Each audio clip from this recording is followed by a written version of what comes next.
ഇനി നമുക്ക് നാട്ടിലെ ആവേശത്തിന്റെ ചില കാഴ്ചകൾ നോക്കാം. ലോകകപ്പ് ആവേശത്തിന്റെ ഭാഗമായി കണ്ണൂരിൽ ഏറ്റുമുട്ടി കളക്ടേഴ്സ് 11ഉം കമ്മീഷണേഴ്സ് 11ഉം.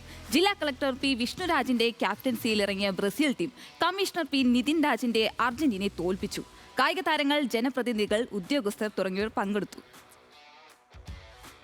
സിറ്റി പോലീസ് കമ്മീഷണറുടെ നേതൃത്വത്തിൽ അർജന്റീന, ജില്ലാ കളക്ടറുടെ നേതൃത്വത്തിൽ ബ്രസീൽ, രണ്ട് ടീമുകളും കളത്തിലിറങ്ങിയ വാശിയേറിയ മത്സരമാണ് കണ്ണൂരിൽ നടന്നത്. സാർ, എങ്ങനെയുണ്ടായിരുന്നു മത്സരം? കപ്പൊക്കെ അടിച്ചു കഴിഞ്ഞു? കപ്പൊക്കെ അടിച്ചു. ഞങ്ങൾ കളിക്കാൻ ഇറങ്ങുമ്പോഴേ ഞാൻ കുറപ്പായിരുന്നു ഞങ്ങൾ പഠിക്കുന്നത്. റിയൽ ആയിട്ട് ഇതാണോ സംഭവിക്കാൻ പോകുന്നത്? നോക്കാം, നമുക്ക് കാണാം. എങ്ങനെയുണ്ടായിരുന്നു കളി? മൊത്തത്തിൽ എന്തായിരുന്നു? ഭയങ്കര ആവശ്യമായിരുന്നു. ഞങ്ങൾക്ക് നിർത്തണം ആഗ്രഹമില്ലായിരുന്നു. ഞങ്ങൾ വേണമെങ്കിൽ ഇനി ഹാഫ് ടൈം ആണെന്ന് വിചാരിച്ചിട്ടാണ് കളിക്കുന്നത്. അപ്പോൾ ഭയങ്കര ആവശ്യമുണ്ട് ഞങ്ങൾക്ക് ഇനി കളിച്ച് കൊള്ളുന്നുണ്ട്. എങ്ങനെയുണ്ടായിരുന്നു നമ്മുടെ പ്ലേയേഴ്സ്? മൊത്തത്തിൽ വിവിധ മേഖലകളിൽ നിന്നുള്ള ആളുകളാണല്ലോ. മേഖലകൾ ഏതായാലും ഭയങ്കര കോർഡിനേഷൻ ആയിരുന്നു. There was no confusion at all. എല്ലാവരും ഭയങ്കര ആസ് എ ടീം കളിച്ചു. ഭയങ്കര രസമായിരുന്നു. സി കെ വിനീത് കൂടെ ഉണ്ട്. സി കെ എങ്ങനെയുണ്ടായിരുന്നു കളി? അല്ലല്ലേ, അർജന്റീന നമുക്ക് എറിയല്ലോ. അല്ല, ഇത് തന്നെയാണോ ഈ വേൾഡ് കപ്പിൽ സംഭവിക്കാൻ പോകുന്നത്? ഇല്ല, അവരുടെ എനിക്ക് അത്ര പ്രതീക്ഷയില്ല സത്യം പറഞ്ഞാൽ. പ്രത്യേകിച്ച് ഇന്നലത്തെ കളി കണ്ടതോടുകൂടി എനിക്ക് അത്ര പ്രതീക്ഷയില്ല. പക്ഷെ മുൻകാലങ്ങളിൽ വെച്ച് നോക്കുമ്പോൾ ബെറ്റർ ആയിട്ടുണ്ട്. ഞാൻ കപ്പടിക്കുന്നുള്ള പ്രതീക്ഷ ഒന്നും എനിക്കില്ല. ഏതായാലും നമ്മൾ ഇപ്പൊ കണ്ട സ്ഥിതിക്ക് ഇപ്പൊ നമ്മൾ ഈ ലോകകപ്പ് ഇതുവരെ കണ്ട കളികളിൽ കുഞ്ഞൻ ടീമുകൾ, വളരെ ചെറിയ ടീമുകൾ വന്ന് ഞെട്ടിക്കുന്ന കളികളാണ് ഇപ്പൊ നമ്മൾ കണ്ടുകൊണ്ടിരിക്കുന്നത്. എങ്ങനെയാണ് അവരുടെയൊക്കെ ഒരു കളി കാണുന്നത്? ഇക്കൊല്ലം മാത്രമല്ലോ, കഴിഞ്ഞ കൊല്ലം മൊറോക്കോ ചെറിയ ടീമായിരുന്നു. കഴിഞ്ഞ കൊല്ലം എനിക്ക് തോന്നുന്നു മൊറോക്കോ 160 അങ്ങനെ എന്തോ, സംവെയർ ക്ലോസ് ടു 80 അല്ലേ, അങ്ങനെ എന്തോ ഇതായിരുന്നു, റാങ്കിങ്ങിലായിരുന്നു. അപ്പോൾ അവർ ചെറുതായിരുന്നു. അവർ കളിച്ചു വന്നതാണ്. ഇക്കൊല്ലം അവർ 9ൽ നിൽക്കുന്നത്. ഇപ്രാവശ്യം പുതിയ ടീം വന്നു എന്നുള്ളത് മാത്രമേ ഉള്ളൂ. വേൾഡ് കപ്പ് എപ്പോഴും ഇങ്ങനെ തന്നെയാണ്. അപ്സെറ്റ്സും എന്താ പറയുക, അത്ഭുതങ്ങളൊക്കെ സംഭവിക്കുന്ന ടൂർണമെന്റാണ് വേൾഡ് കപ്പ്. ഇത് നമ്മൾ പ്രതീക്ഷിച്ച തന്നെ അത്ഭുതങ്ങൾ. പക്ഷേ സ്പെയിനൊക്കെ എങ്ങനെ പിടിച്ചു വെക്കുക എന്ന് പറയുന്നത് കുറച്ചും കൂടി കൂടിപ്പോയി എന്നുള്ളതാണ്. ഇനി എങ്ങനെ പലതും കാണാതിരിക്കുന്നത് തന്നെയാണ്. ഉറപ്പായാലും കാണും. വേൾഡ് കപ്പ് അതിനാണല്ലോ, അത്ഭുതങ്ങൾ കാണല്ലോ വേൾഡ് കപ്പ്. ഏതായാലും വേൾഡ് കപ്പ് അത്ഭുതങ്ങളുടേതാണ് എന്ന് സി കെ വിനീത് പറയുമ്പോൾ അതേ അത്ഭുതം എന്ന രീതിയിൽ തന്നെയാണ് കണ്ണൂരിൽ നടന്ന ഈ മത്സരവുമുള്ളത്. നമുക്ക് സിറ്റി പോലീസ് കമ്മീഷണറുടെ നേതൃത്വത്തിലായിരുന്നു അർജന്റീന ടീം കളത്തിലിറങ്ങിയത്. കമ്മീഷണർ കൂടി. സാർ, എങ്ങനെയുണ്ടായിരുന്നു അർജന്റീനയുടെ ഒരു കളി?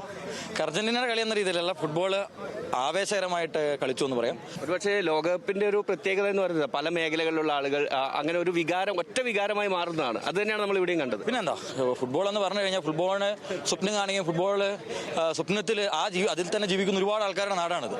ഫുട്ബോൾ കളിക്കുന്ന ആൾക്കാരെക്കാൾ കൂടുതലായിട്ട് കാണികൾക്ക് ആവേശമുള്ള നാടാണ്. തീർച്ചയായിട്ടും ഈ ലോകകപ്പും ആ ആവേശത്തിൽ ഒട്ടും ചോരാത്ത രീതിയിൽ എല്ലാവരും കാണുമെന്നുള്ളൊരു തർക്കമില്ല. അതിന് ഏത് രാത്രിയിൽ കളി കൊണ്ടുവച്ച് കഴിഞ്ഞാലും ആൾക്കാർ കാണുമെന്നുള്ളതിൽ തർക്കമില്ല.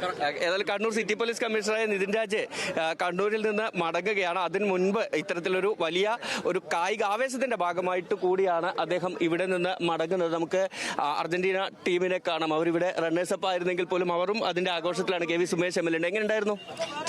നല്ല സന്നാഹ മത്സരം. ഈ മത്സരത്തിൽ അർജന്റീന തോൽവിയെന്ന് നിങ്ങൾ കാര്യമായിട്ട് എടുക്കണ്ട. യഥാർത്ഥ മത്സരത്തിൽ അർജന്റീന കപ്പ് നേടിയിരിക്കും.